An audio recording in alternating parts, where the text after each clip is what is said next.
So yo, what's up? Ako nga pala si Makinista, CNC Machinist dito sa Canada.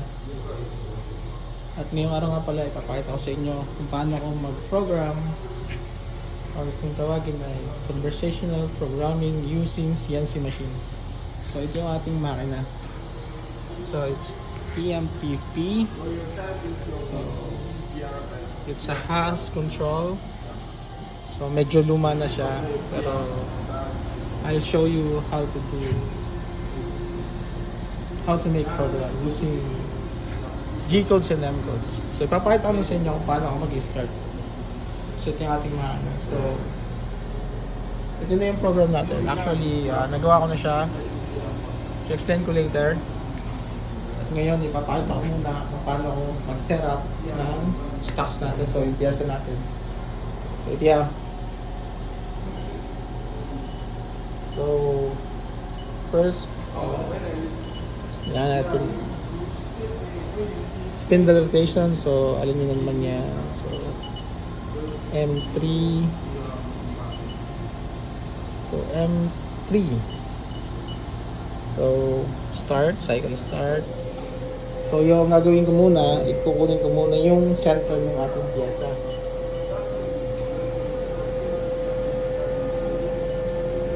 So mabilisan mo.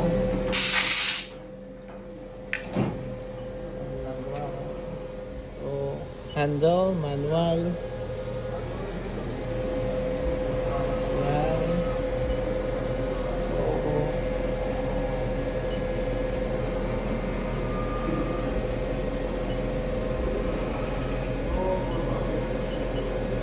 So ito yun, habang minumove ko yung axis niya, yung X and Y, Z. So ito yung handle niya.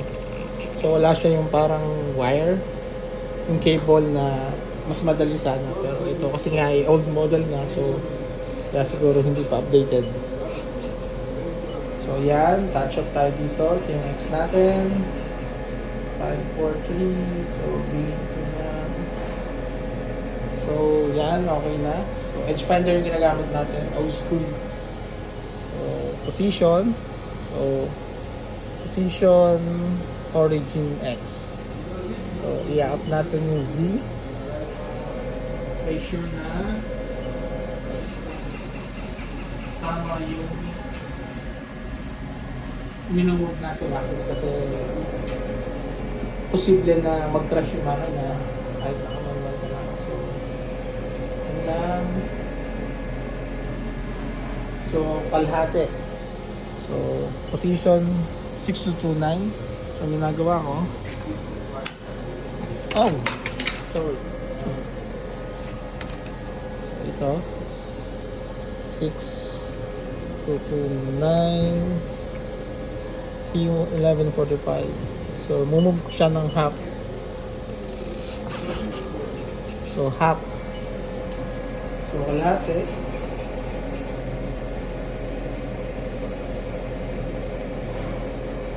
So 3,1145. So approximate.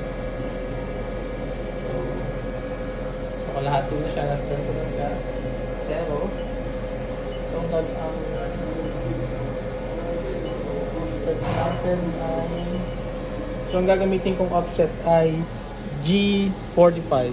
No, G55. So X0. So ang ginagawa ko dito is part 0 yung pinipindot ko. G45 part 0. Okay. So yung Y naman natin, touch tayo dito.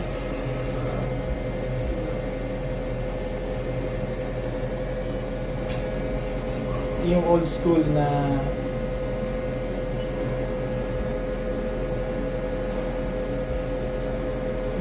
method na paano mag-set parts. So, 0. So ganun lang din, ulitin mo lang. So ulitin lang ulit natin. Basta ingat na lang pag nag-move kasi make sure na tama yung pinipindutan.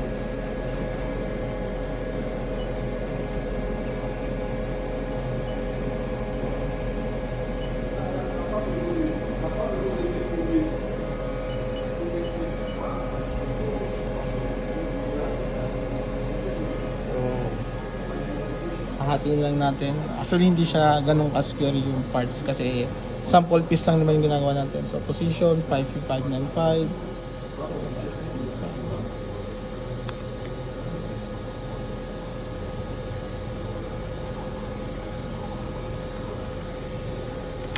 27795. So, sunod natin. Tapos, hindi natin sa gitna.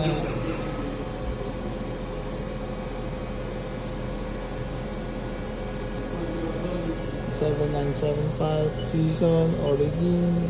So, puntang part 0, same lang yung ginawa kanina sa X. So, Y, 0 measure, but this pipili natin parts 0, Z. Unlike sa Fanuc, X0 measure, Y0 measure, Z0 measure, dito automatic. Pag pinindot mo dito, yun na yun. So, okay na tayo. So, yung top of stocks natin, yung Z0 natin, isa top. So, naset na sila natin kanina. So, pinakita ko lang yung paano ako mag-set ng X and Y coordinates. So, sa program naman, ito yung program natin. So, ito ganito ako paano gumawa ng program. So, yung program number. So, yung program number natin, syempre, ikaw yung gumawa. So, dinagyan ko dito ng comment para hindi ma-confuse. So, X0, Y0, Z is always top of stock. Ganun ako gumawa ng program. So, ito na yung header ng program natin. Yan, T2 is 375 ml yung gagamitin natin. So, starting point X0, Y0. And then, ito na yung program.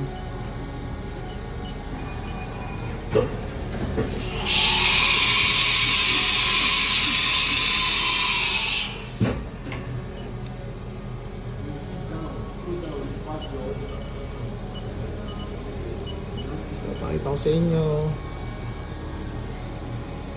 Ito yung program niya. G150 is